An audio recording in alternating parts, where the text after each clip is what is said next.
నమస్తే, welcome to whistle. నేను మీ స్వాతి. రాజధాని అమరావతిలో రెండో విడత భూ సమీకరణకు కూటమి ప్రభుత్వం సిద్ధమైంది.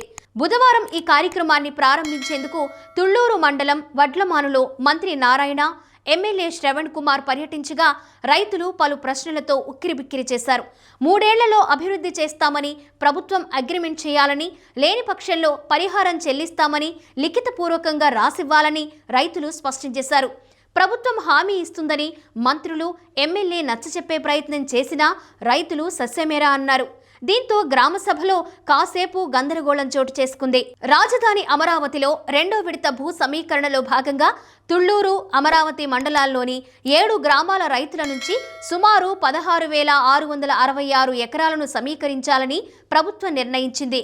ఇందుకోసం బుధవారం రైతుల నుంచి అంగీకార పత్రాలను అధికారులు స్వీకరించేందుకు వడ్లమాను గ్రామంలో గ్రామసభ నిర్వహించారు. అయితే ప్రభుత్వానికి భూములు ఇవ్వడానికి తమకు అభ్యంతరం లేకపోయినా 3 ఏళ్లలో భూమి అభివృద్ధి చేస్తామని, లేని పక్షంలో నష్టపరిహారం చెల్లిస్తామని ప్రభుత్వం లిఖితపూర్వకంగా అగ్రిమెంట్ చేయాలని రైతులు డిమాండ్ చేశారు. భూ సమీకరణకు రైతులు సిద్ధంగా ఉన్నప్పటికీ ఈ కొత్త నిబంధన విధించడంపై మంత్రి నారాయణ, ఎమ్మెల్యే శ్రవణ్ కుమార్ షాక్ తిన్నారు.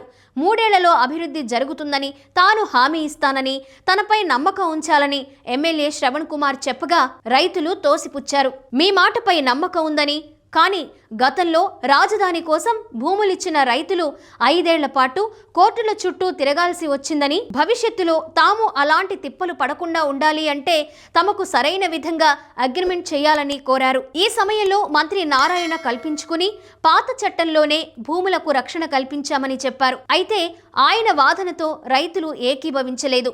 చట్టం పటిష్టంగా లేకపోవడం వల్ల 2014-19 మధ్య రైతులు అగచాట్లు పడ్డారని తెలిపారు.